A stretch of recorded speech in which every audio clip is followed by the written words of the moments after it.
Sí, lo Sí. escuchamos. Bueno, esto lo vamos a pasar rapidito porque esto ya lo maneja sin parte desde que uno está bien chiquito. Bueno, en cuanto a el orden de las clasificaciones, pues de amplio a algo específico, pues se parte de dominio, ¿no? De todos los seres vivos. Arriba están los seres vivos, se parte de dominio y son estos tres: el reino bacteria, el reino arquea y donde estamos nosotros, que es el eucaria, ¿no? Bacteria, por la misma palabra lo dice, la bacteria, arquea es donde está, que antes era conocido como monera, y el de las verdaderas células, que es el dominio eucaria, donde están los reinos de los animales, las plantas, los hongos, los protozoarios y estos que son los cromistas. Por ahí escuché un dato de que al parecer habían encontrado un nuevo dominio, o sea, ya iban a ser 4, pero no lo tengo confirmado. Lick, disculpe. ¿Sí? ¿De dónde viene la palabra eucaria? Eucaria, lo acabo de decir, pues eus significa verdadero y caria es célula, o viene de célula, eucaria, la célula verdadera, ¿no? Gracias. Así que eso.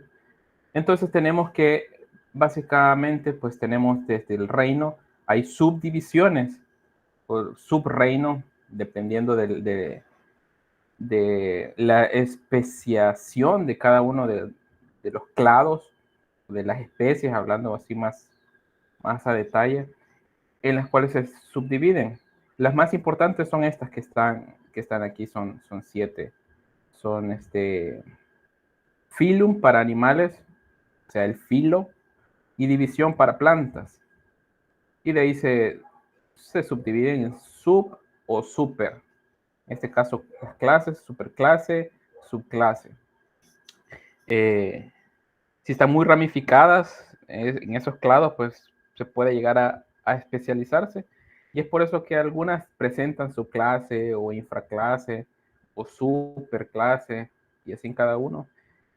E incluso pueden aparecer superorden, como por ejemplo el superorden dinosauria, resuena más que el orden dinosauria, porque es más amplio, abarca otro tipo de otros grupos, abarca a las aves modernas.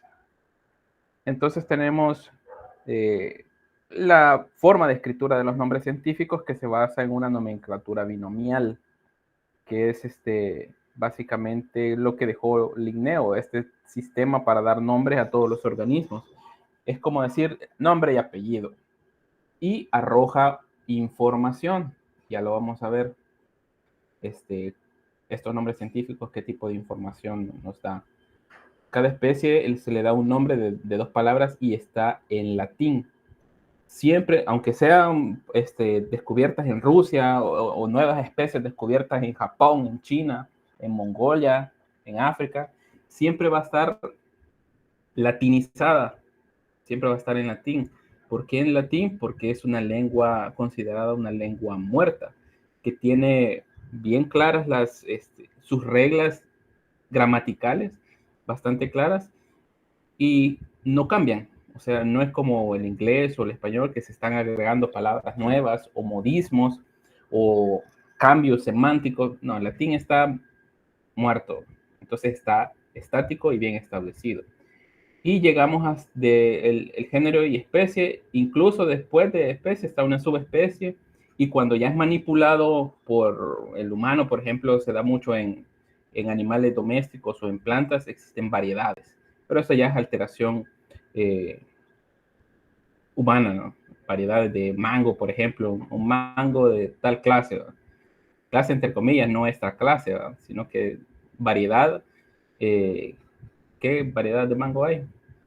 Variedad, no sé, de azucarón, eso. Y la raza, bueno, se da en animales, como por ejemplo los gatos, los perros. Y tenemos reglas para escribir nombres científicos.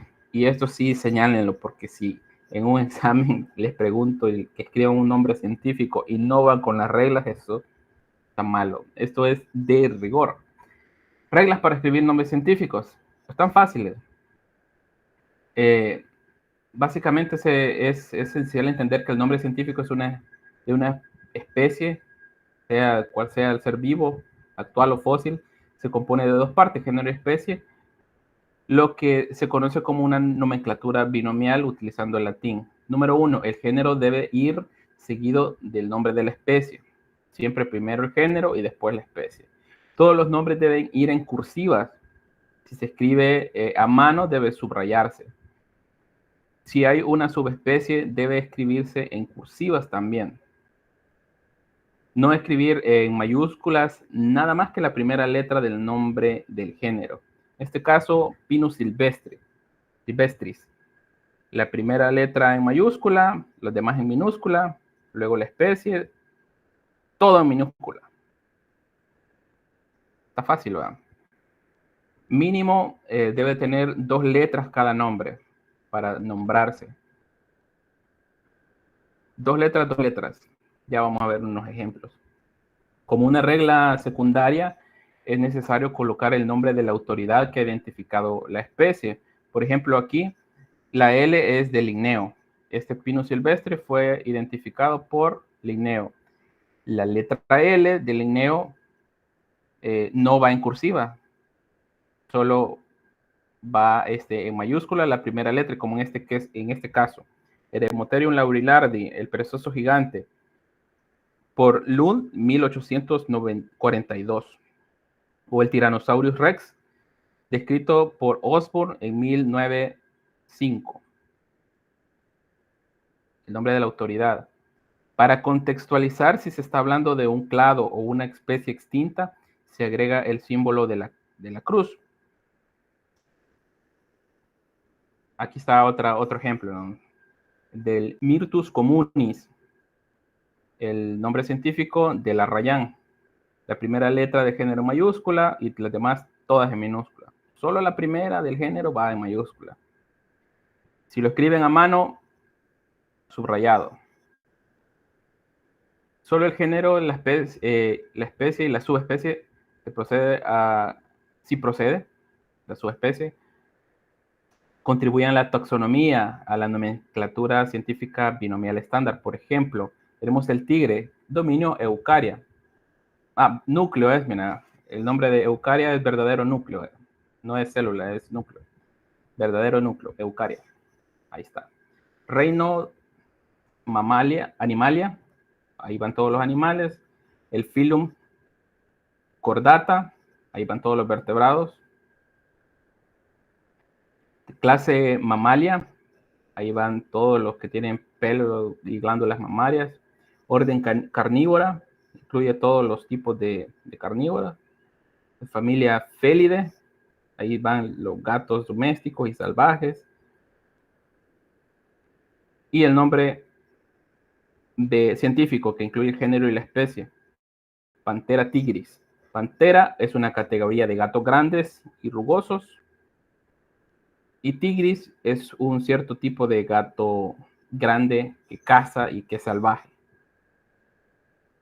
Si ustedes ven, el nombre científico arroja información, una cualidad observable de el individuo o de la especie. Al igual que en el caso de la especie, la subespecie van siempre en minúscula y cursiva. Por ejemplo, Panthera tigris tigris. En caso de ser una subespecie, de diferencia del tigre blanco, del tigre de la India, el tigre del sureste asiático, etc. Las abreviaturas, cuando se refiere a una especie diferente del género Panthera, puede abreviarse citando la letra inicial del género. Por ejemplo, estamos con Panthera tigris, pero estamos hablando después de el jaguar, es Panthera onca. Y la abreviatura fácilmente, después de referirse al tigre, puede ir solo a la P y ya se sabe de qué es pantera. Panthera onca, Panthera lego, que es el león, el nombre científico del león africano, Panthera leo, y Panthera uncina, Por ejemplo, este es el leopardo de las nieves. Una especie no identificada debe abreviarse como SP. Se pluraliza como SPP. Por ejemplo, en el bosque albergaba muchas especies de Cladonia spp. Los términos SP y SPP no aparecen en cursiva, no en cursiva ni subrayada. Cuando una especie se describe por primera vez, se denomina especie novo. Eso se da mucho en los descubrimientos en paleontología. Cuando se refiere a un ser vivo o fósil y no hay certeza de dicha identificación, se coloca un CF, que significa por confirmar. Por ejemplo, nosotros encontramos una de estas conchas allá en Metapán. Híjole, no sabemos qué era. Por ejemplo, la que encontró el compañero ahí que rompió la roca estaba bastante completa. Probablemente sea de esta familia, de la familia Griffeidae. Entonces, no tenemos la certeza, pero lo más probable es que sea de eso. Y se deja esta abreviatura, CF, que significa por confirmar. Y si es el género o especie, pues solamente se escribe el nombre científico, ¿no? Por ejemplo, esta que más o menos yo creo que puede ser Exogyra leviplexa, es CF. Y el nombre da información de una característica visible del organismo. Exógira significa que gira hacia afuera.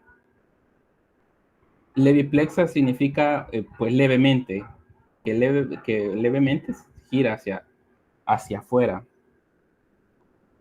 Por lo general, los niveles taxonómicos superiores deben ir en mayúscula inicial, así, familia, orden, clase, filo, en división, reino, pero no en cursiva.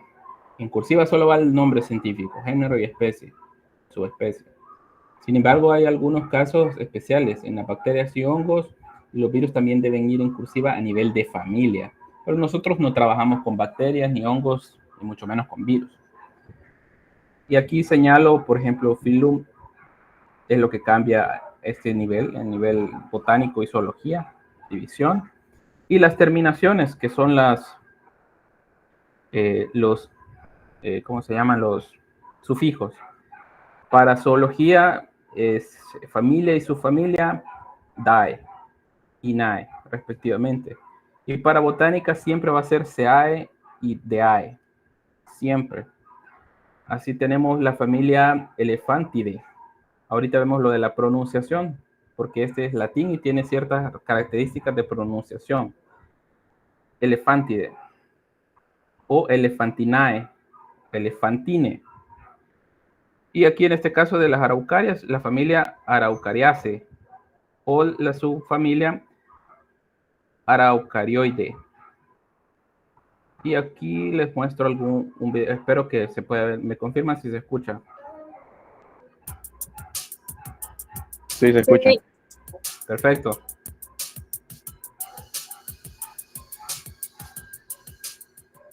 Bienvenidos a su canal Paleos, la historia de la vida en la Tierra.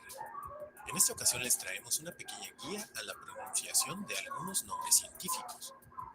Este video no pretende abarcar todas las pronunciaciones, pero sí que trataremos de cubrir lo más importante, proporcionando una guía a las reglas comunes de pronunciación. Así que no te despegues de tu pantalla, estamos por iniciar. A aquellos que les gusta la prehistoria y las criaturas que durante ella habitaron el planeta, no les resultará extraño que por todos lados hay nombres y términos científicos. Y si bien muchos se pronuncian tal como se lee, no siempre es el caso. Y para eso estamos aquí, para ayudar un poco en ese tema. Sin embargo, cabe destacar algo importante. Esta guía es para nombres científicos, no para pronunciación de todo el latín o un estudio comprensivo de fonética de la evolución del latín al español. Así, y que por más puristas que surjan, la pronunciación del latín en ciencia es tomada del latín vulgar, arromanzado o a la italiana, una pronunciación tardía, y no del latín clásico o latín culto. Ese tiene otra pronunciación completamente distinta y debatida. aunque la mayoría de los términos fueron tomados del latín clásico, que contaba con un vocabulario más extenso.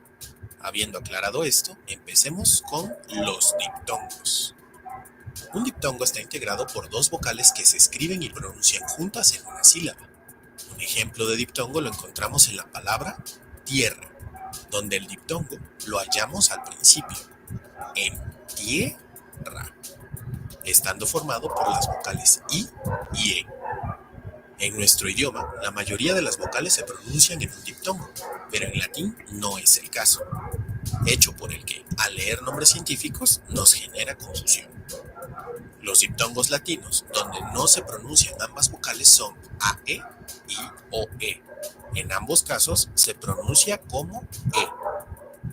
El ejemplo clásico y más prevalente de la pronunciación del diptongo AE en biología lo encontramos en las terminaciones de las familias, un rango taxonómico identificable por la terminación DAE, y que muchos pronuncian mal. De tal forma, una familia como esta se pronunciaría como homínide y nunca como hominidae ni como homínida.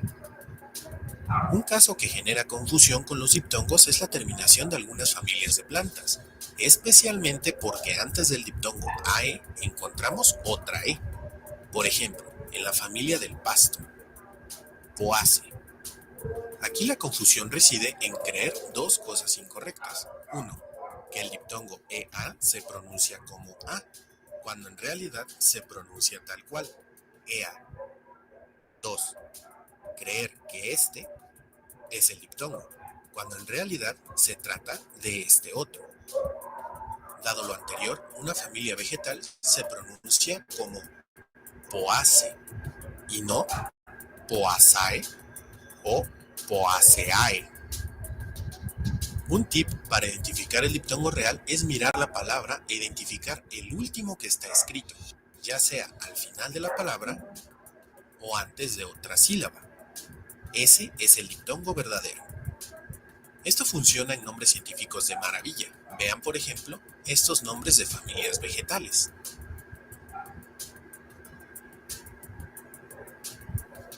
El diptongo AE no solo es como terminan todas las familias biológicas, también es la terminación de las subfamilias, mismas que terminan escritas en NAE, que, como hemos visto, se pronuncia como NE. Así tenemos subfamilias como Canine, Feline, Hominine, entre muchas otras más. Y para la pronunciación del acento, cabe recordar que, en latín, todas las palabras son llanas o esdrújulas, por lo que no es hominide ni poace, sino homínide y poace, es decir, nunca se acentúa la última sílaba. El otro diptongo latino es raro de encontrar, me refiero al OE, y como dije antes, este se pronuncia como una E. Por ejemplo, en que se pronuncia como anficelias. Si lo notaron, no lo leí como ampicelias, y es porque se vienen otras reglas de pronunciación. Por ejemplo, PH se pronuncia como una F suave. Ahora, combinemos lo aprendido con este género. Ahora sabemos que se pronuncia celofisis. Ahora prueben con este otro. Si dijiste Spherotolus, estás en lo correcto. ¿Notaron la TH? Bueno, en este caso se pronuncia como una T marcada y no como una T suave con aspiración, que es como se pronunciaría en inglés, casi como una D. No, acá es una T. Por ejemplo, terópoda y no cerópoda. Ahora prueba a decir este nombre. Si dijiste Cenagnatus, estás en lo correcto. Otra regla de pronunciación le atañe a la CH. En español, las palabras escritas con CH suenan así: chancho, coche, chavo, chabelo. Pero en latín se sustituye ese sonido por el de una K, de tal forma que sonaría como Carcarocles. Este otro sonaría como Arcosauria, y así sucesivamente. Ahora, prueba a decir este nombre. Si lo leíste como Carcharodontosaurus, vas por buen camino. Algo similar le ocurre a la RH, pues recibe una pronunciación con una R marcada, como la doble R del alfabeto escolar de antaño. Por ejemplo, tenemos a, que se lee como Rhynchosaurus, o al complicado, que se pronuncia como Rhamphorhynchus. Ahora, prueba con este nombre. Si lo leíste como Latyrrhinus, has dado en el clavo. Y hablando de letras dobles, tenemos a la doble L, que se debe pronunciar de esa manera, doble. Es decir, una vez en una sílaba y una segunda vez en la otra sílaba. Veamos, por ejemplo, a, que se pronuncia Allosaurus y no Allosaurus, como sería en español. Pero, ¿qué pasa si la doble L está al inicio, como en este nombre? Ahí se pronuncia como en español, Llanocetus, y es que la raíz llano no está en latín, sino en, agárrense de su asiento, español.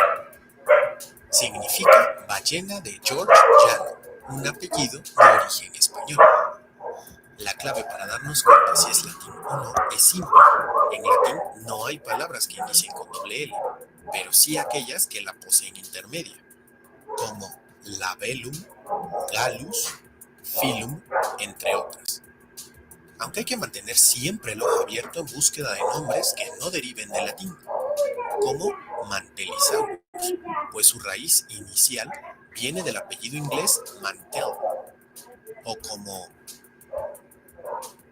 que viene del apellido Padilla y del lugar Villa de Leyva, por lo que no se pronuncia Padillasaurus leivensis, sino como se lee Padillasaurus leivaensis, pues esa AE no es un diptongo, sino la mera y fortuita coalescencia de Leiva más la declinación ensis, que apela a que pertenece al lugar previamente mencionado, la Villa de Leyva.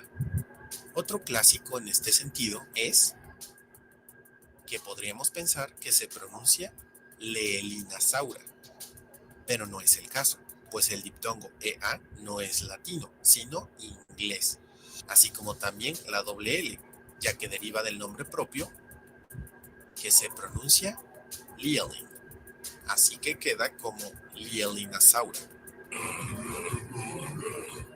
Otra norma es que cuando la sílaba TI es seguida de una vocal, se transforma en CI más esa vocal, como en la palabra que se pronuncia Leticia, que significa felicidad.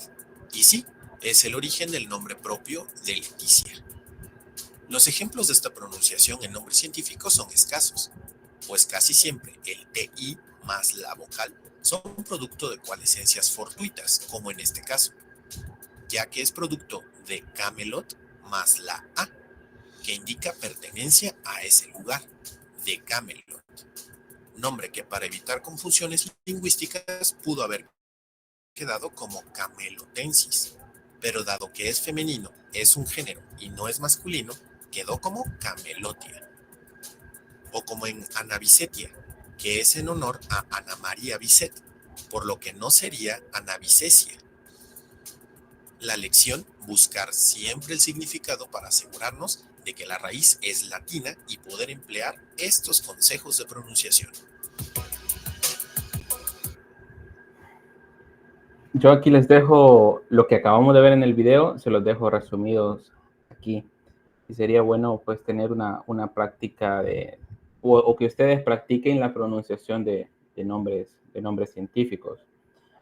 Puede que resulte pesado o denso, pero lo que quiero con lo que se queden es con la parte de la pronunciación, la idea de cómo pronunciar correctamente los nombres científicos. Es la correcta pronunciación de estos nombres que están en latín o latinizados. Es es muy importante, es bastante importante la pronunciación y conocer bien la información o acercarse un poco a la información que está dando ese nombre científico. Eh, este, por ejemplo, aquí va, esta imagen se las dejo aquí para que ustedes, las CH, pues como Echinocereus, esta que a veces se lee, esta bacteria, Escherichia coli, ¿no? En realidad la pronunciación correcta es Escherichia coli. Otra de las reglas, pues esta que se pronuncia como Calanchoel, lo dice la gente, pero en realidad la pronunciación correcta es Calanque. Recuerden que no hay palabras, solo hay palabras llanas, no se metan a pronunciaciones de graves o agudas, a lo mucho esdrújulas, ¿no? Como esta mamilaria, es plano, todo es llano.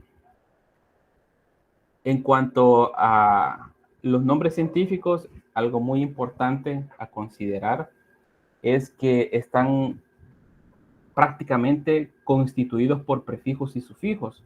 Los prefijos se ubican inmediatamente antes de la palabra que se va a modificar y los sufijos se ubican inmediatamente después de la palabra que se va a modificar. Por ejemplo, histo, que es un prefijo que hace referencia del latín, que es tejido, como histología. Y logía, que obviamente es un sufijo que pues, significa el estudio de, en este caso, el estudio de los tejidos. Ni los prefijos ni los sufijos pueden utilizarse por sí mismos, ya que su sentido siempre depende de la palabra que modifican. Por ejemplo, partes del cuerpo o sustantivos o adjetivos. Por ejemplo, aquí les dejo un listado de los prefijos más comunes que podemos encontrarnos, tanto del griego como del latín. Yo les recomiendo que se aprendan la mayor cantidad posible para saber de qué se está hablando en cuanto a nombres científicos o en palabras que se encuentran en latín. Se apoya también bastante en palabras de origen griego. Yo les dejo este listado de prefijos y sufijos griegos y este otro de prefijos y sufijos latinos. Y deben de tener cuidado porque hay unos que se parecen. Por ejemplo, a y an es privado de. Por ejemplo, amorfo, sin forma, griego. Pero si estamos hablando del latino, el prefijo a o an significa proximidad. Por ejemplo, adyacente, contiguo. Así que puede que tengan alguna posibilidad de confusión. Yo les recomiendo que se aprendan ahí varios prefijos y sufijos, porque eso les va a dar mucha información de lo que se está hablando. Por ejemplo, céfalo significa cabeza, como microcéfalo, cabeza pequeña. Hay nombres científicos que aluden a partes del cuerpo. Acéfalo, por ejemplo, aquí privado de cabeza, acéfalo. Hay otras palabras que pueden tener un poquito de curiosidad, por ejemplo, poli, que significa ciudad, metrópolis. Pero si el sufijo es polis, eso significa muchos. Revisen detenidamente este listado y yo creo que han tenido contacto suficiente con otras ciencias, con la medicina también. En la medicina hay muchos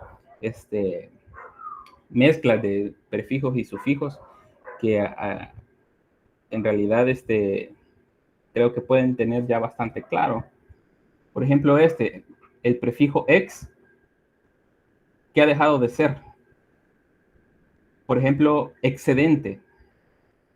O solamente la palabra ex, que alguien que fue parte de, como tu ex. O infra, que es por debajo de, como infrarrojo. abajo de la gama de los rojos. Y así, ¿verdad? Como ultra. En ciencias biológicas, en paleontología se utilizan mucho los prefijos y los sufijos. Así que ahí se los dejo para que lo vean detenidamente. Aquí tenemos estos otros ejemplos de los sufijos más importantes en las categorías taxonómicas.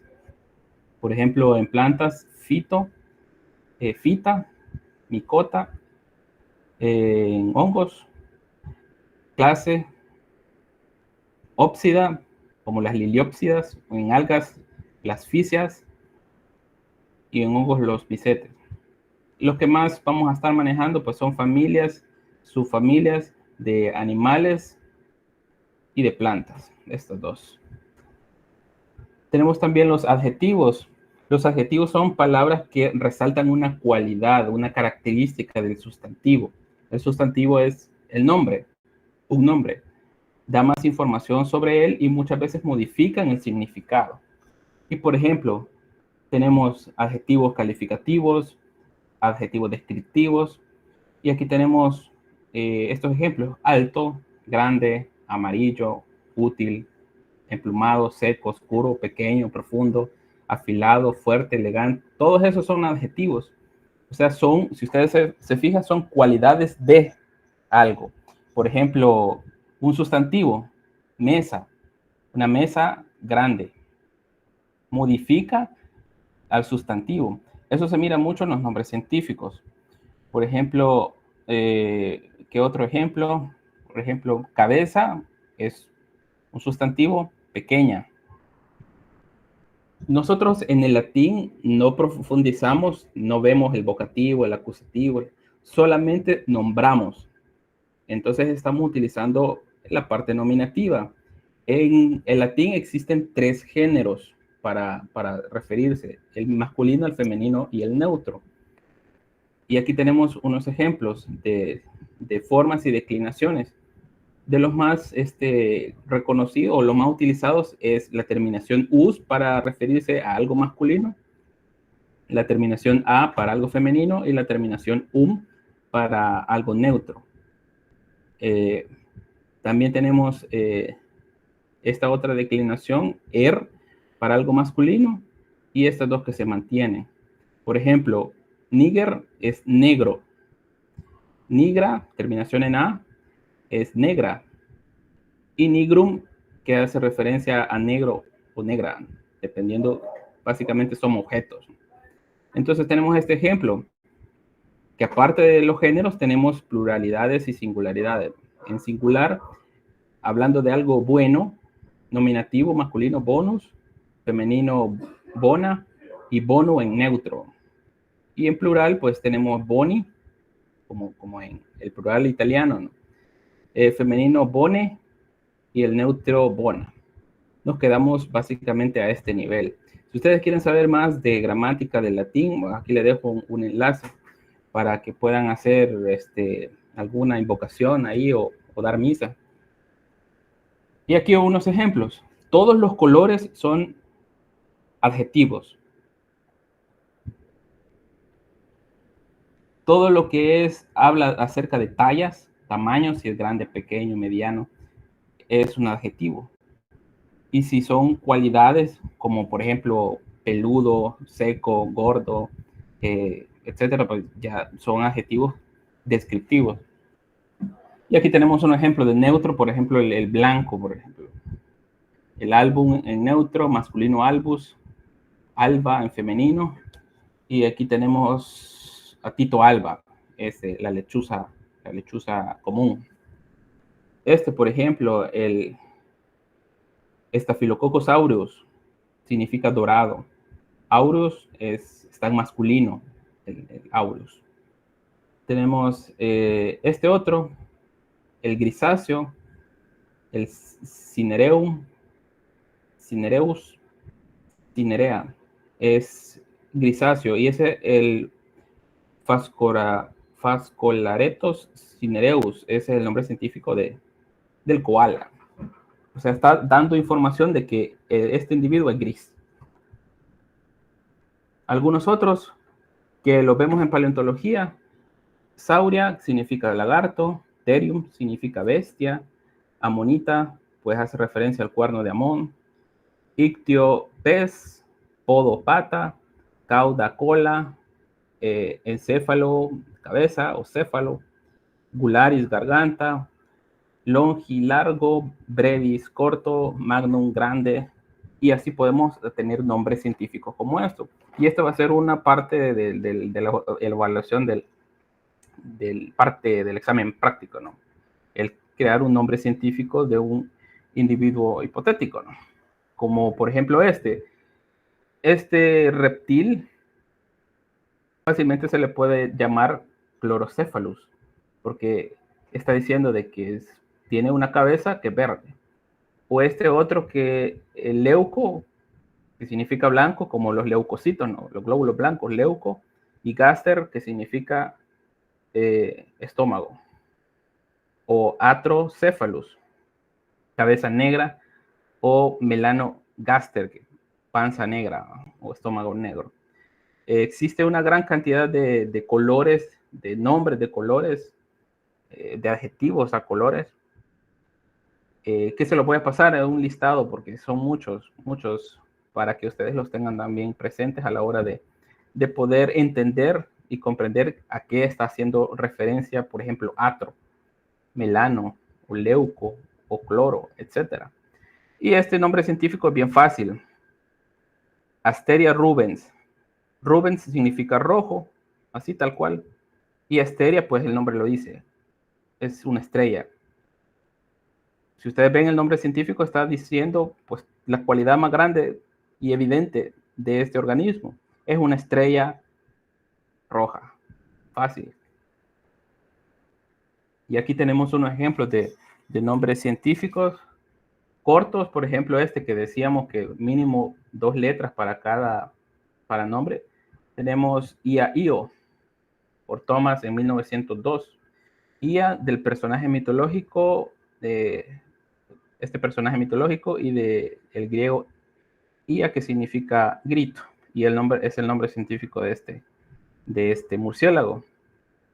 En China encontraron un fósil de este organismo y latinizaron el nombre que estaba en chino y se llama I-Chi. Se pronuncia I porque viene del chino, del mandarín, I-Chi, y cumple con las reglas establecidas internacionalmente para la elaboración de nombres científicos. Es una configuración de nombre chino de un fósil del Cretácico. Y los nombres pueden ser tan largos y arrojan una gran cantidad de información y son válidos, como el Gamaracanthus quitodermogamarus loricatobaicalensis, descrito por Dybowski en 1926. Y nos dice este gran nombre del género, que es una langosta espinosa de piel hueca. Y loricatobaicalensis es que tiene una cresta o como un casco y que pertenece al lago Baikal. Fácil, ¿no? Y tenemos este otro ejemplo de este gliptodonte que se llama Parapropaleoplophorus septentrionalis. El nombre de la especie hace referencia a un punto geográfico, o sea, al norte.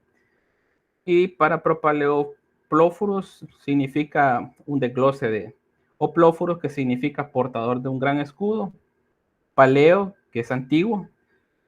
Paleo es el nombre de otro individuo encontrado, que el género es Paleoplophorus, que es antiguo portador de un gran escudo. Y pro es otro prefijo que significa antes de.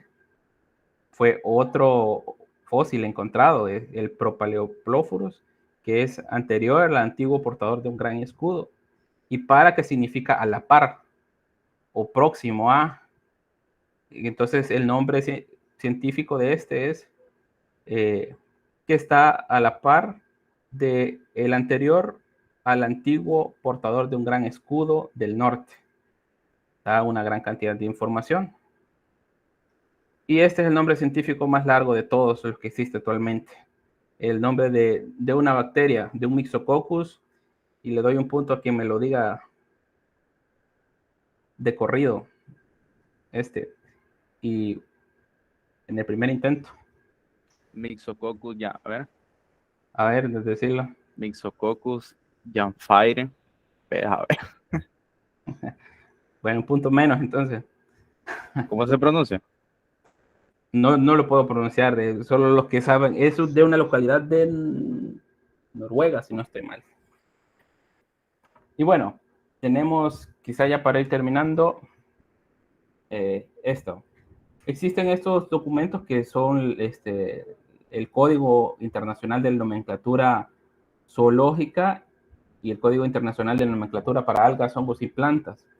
En la de plantas, ellos sí permiten esto, permiten que haya guiones. Por ejemplo, Stemmadenia Donnell Smithi, que es el cojón de puerco, que es bien común en nuestras.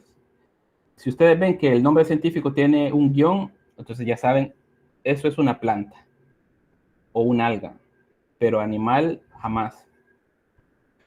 Otros datos, en honor a localidades o a formaciones geológicas. Por ejemplo, Calicócera salvadorensis, está extinta. El salvadorensis hace el ensis, le da pertenencia y está en masculino, o sea que es salvadoreño. No recuerdo, Calicoceras significa como concha, algo así. Y tenemos Laurinoxylum chalatenangensis, que es una especie nueva. El nombre científico alude a que es una madera, Silon es madera, del laurel, de la formación Chalatenango. En honor a personas, por ejemplo, el fundador o que restauró el Museo de Historia Natural del Salvador es el señor Francisco Serrano. Entonces, Kohler en el 99 pues, encontró una nueva especie para la ciencia, un bebe leche. Entonces lo bautizó como Anolis serranoi, o sea, de serrano. O como por ejemplo el Wokia chubaca, es una libélula que parece que tiene bastante pelo y pues al autor pues se le ocurrió que parecía chubaca, ¿no? O Aleoides shakire, que pues en honor a la niña Shakira, ¿no? Y esto fue en honor a que esta es una avispa que es parásita y le pone los huevos a larvas de gusano y pues las larvas hacen que el gusano se mueva como se mueve Shakira, ¿no? Eso pensó el autor. Y puede ser tan descabellado como ¿no? Esta rana, Alobates niputidea, pero el niputidea está latinizado. Pero estos colombianos encontraron esta especie que no estaba registrada, nueva especie para la ciencia y no hallaron cómo ponerle. Entonces le pusieron el epíteto específico como niputidea. Nada más. Algunos descriptores taxonómicos, esto lo pueden encontrar en literatura, cuando es nueva especie para la ciencia, un nombre de descuidado, desnudo, nombre erróneo, etc. Gluteus minus, que es incerticedis, o sea, posición indeterminada dentro de toda la sistemática que acabamos de ver. Y el término taxa no se usa en español para el plural de taxón, solo se usa taxón y taxones.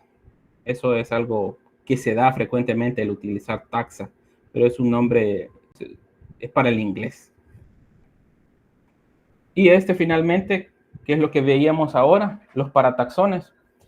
Es un taxón artificial que se usa para hacer clasificación de fósiles, de aquellos tipos de restos o señales de actividad de seres del pasado que por su estado incompleto o disociado o que no está asociado a nada conocido de los animales que la produjeron, no se puede adscribir a una especie determinada. Se da mucho en los ignofósiles, una designación informal para estos restos fosilizados, un ignotaxón o paragénero, como el que veíamos en la mañana, Paleodictyon. O sea, no es un animal, el fósil no es un animal, y tampoco es evidencia certera de qué, pero sí se sabe de que es algo elaborado por organismos vivos, y hay muchas especies como SPP. que lo dice aquí, que hay muchas especies de este Paleodictium. Y se dirige más que todo por la forma, ¿no?, de la antigua red. Eso significa Paleodictium.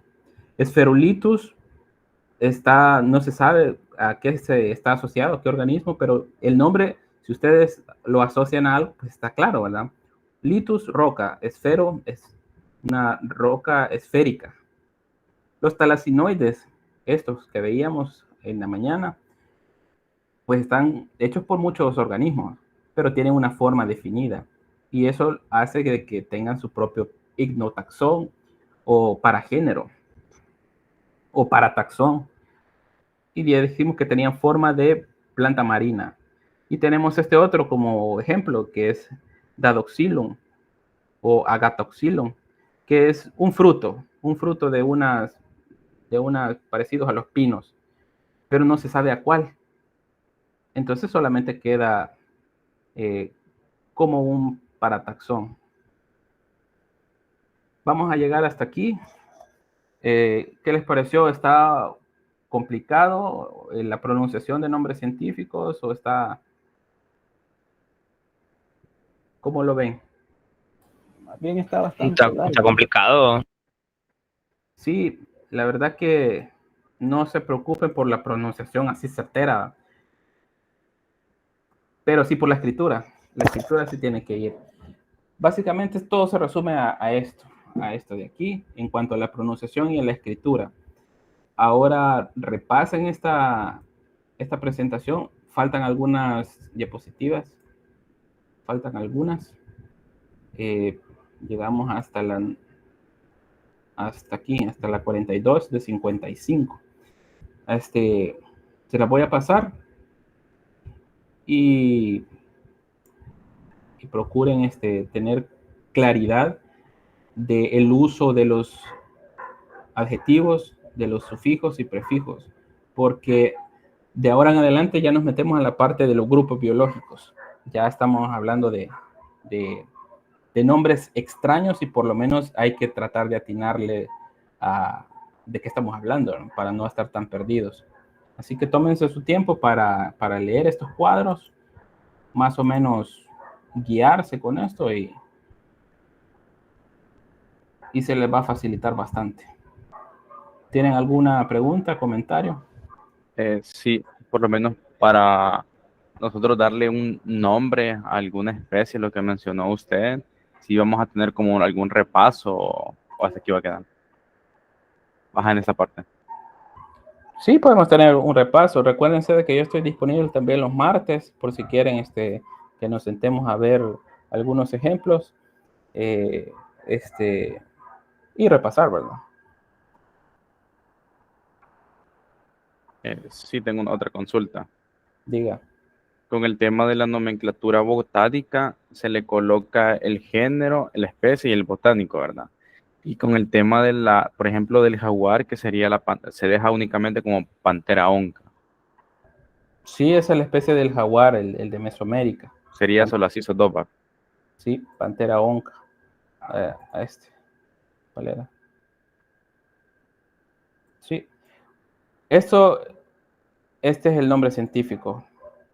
Panthera tigris o Panthera onca. Ese es el propio nombre. Las reglas más importantes están aquí.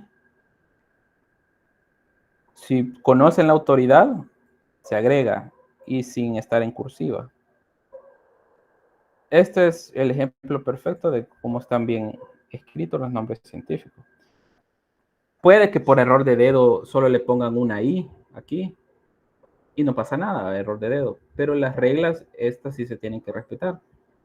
Esta mayúscula para iniciar el género, todas minúsculas, en cursivas o subrayadas si están escribiendo la mano. Si saben la autoridad, lo agregan. Y eso es todo.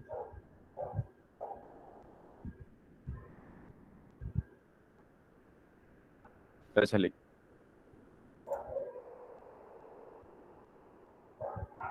Sí, así que son estas tres reglas.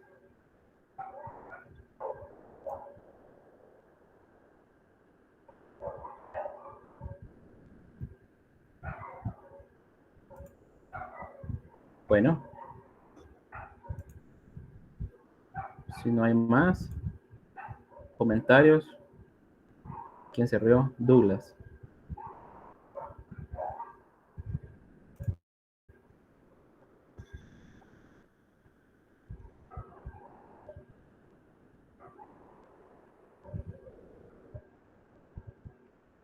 Bueno, gracias, pasen buenas noches. Muchas Gracias, gracias. Lin.